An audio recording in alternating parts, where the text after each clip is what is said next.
Raquel, sisplau. Bé, al ple del 31 de març del 2016, com bé sabem, es va aprovar la creació de la figura de l'assessor per part dels grups polítics municipals a l'oposició d'aquest Ajuntament.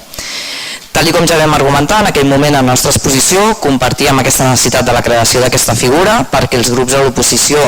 poguessin disposar de més eines per desenvolupar la seva tasca, però no compartíem que la retribució fos de 35.000 euros bruts anuals. En relació amb això vam presentar una esmena que no es va aprovar per tal que la retribució fos de 25.000 euros bruts anuals i en conseqüència, com que no es va aprovar, ens vam abstenir en aquesta proposta. Tot i això, al ple de l'octubre del 27 d'octubre del 2016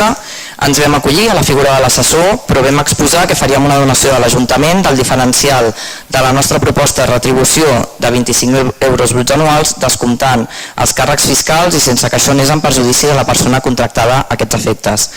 El que detalla aquest decret és que en compliment del nostre compromís, el juliol del 2019, l'assessor del grup municipal d'Esquerra, en David Bravo, va realitzar un ingrés en concepte de donació a l'Ajuntament per un import de 4.889,92 euros. Deixa constància que aquesta és una part de la quantitat total de la que es farà retorn a l'Ajuntament i que amb aquesta actuació complim el compromís adoptat a la legislatura passada i que també fem constar que som l'únic grup municipal que realitza aquesta donació. Gràcies.